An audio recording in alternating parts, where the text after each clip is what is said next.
the release of Rich Hurry, we have finally completed Sweet Tea's band, with, of course, Sweet Tea being the singer, Robert Jam Jones on guitar, Pam Wheeldarrow on drums, and Rich on slide guitar. Now, the slide guitar is not an instrument I'm very familiar with, but I will say, I think it's very appropriate for a pity in a country band. It's very cool.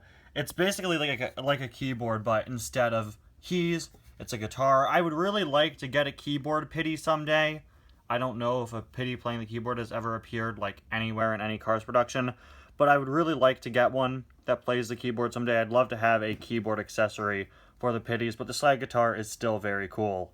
Anyway, guys, welcome back to yet another review. Today we're going to be taking a look at Rich Hurry from the 2021 Cars diecast line. Like I said, he is finally the last of Sweet Tea's band. Now, interesting thing about Rich, he was the only member of the pity band that we have pictures of from 2019, aside from Sweet Tea, who was released in 2019. Rich was supposed to be released at the end of 2019, but his case got canceled, and it's assumed these two were supposed to be released at that time too, I believe. But Rich is the only one who had images, and in those prototype pictures, he had a 93 on top of his hat, suggesting that it used to be a pity for a racer, maybe even the pity for, say, the Spearmint racer, who we know has been number 93 in all three Cars movies, or in 1 and 3 when Spearmint racers appear. Who knows how long Spearmint has had the number 93? An older racer easily could have had it. Heck, maybe there was a 93 in Cars 3 in the flashbacks and I just didn't know. But I always really liked that detail. It added a bit of lore and backstory to the character, but for some reason, it's not here on the final version of the diecast, and I'm not quite sure why. We've got this artwork of Rich here. I think it's kind of funny. He's pushed like all the way to the side to make room for the slide guitar and the amp, which I'd assume is the same. I'm not sure. No, I believe it's actually different than the one that came with Robert Jam Jones, but we'll take a closer look at that in a minute. Got the metal logo, new for 2021. And on the back, you can see Muddy Rusty's Racing Center McQueen, Trainer Cruz, Jimmy Cables, Murray Clutchburn, and Ducky Fauntleroy, as well as your typical legal warning information, of course, for whenever a car comes with small accessories. But now, let's get Rich out of the package.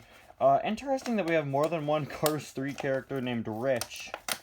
Of course, Rich Mixon as well. Hold on. There we go. Whoa. Got him out of the package. There we go. Get rid of the name tag. Now, that's one way to unbox a car. So, here's Rich out of the package, and whoa! I didn't realize this. This is really weird.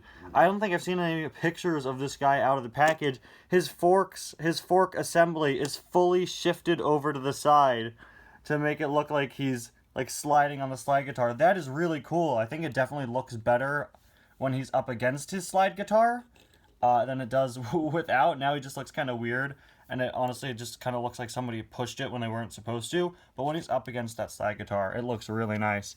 Now, like I said, he does come with an amp, and it's actually a different one than the one with Robert.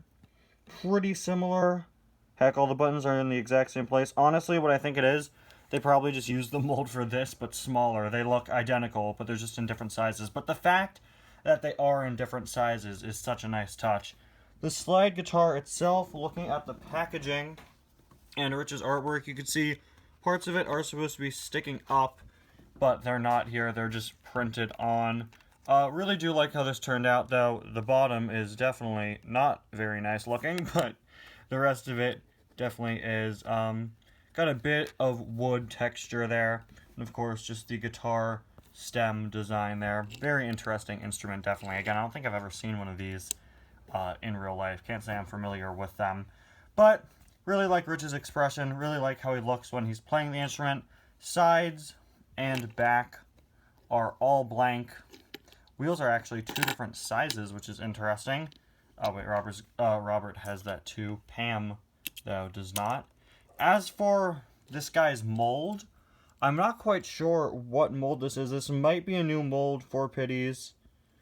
Like completely blank pitties.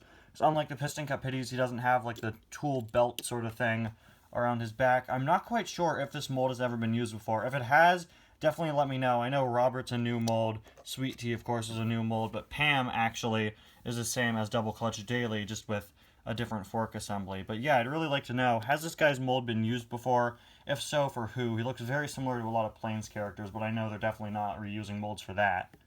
Anyway, guys, thank you so much for watching, and I'm so glad to have the whole band together, minus Sweet Tea's microphone, because I have no idea where that is, and I don't have any of the other cars that came with microphones like that. But you could finally set them all up. Sweet Tea doesn't need a microphone anyway. She's holding it in the movie, but the diecast puts it on a stand. There we go. There they all are, looking absolutely great together. Anyway, guys, thank you so much for watching, and I'll see you guys next time. Bye now.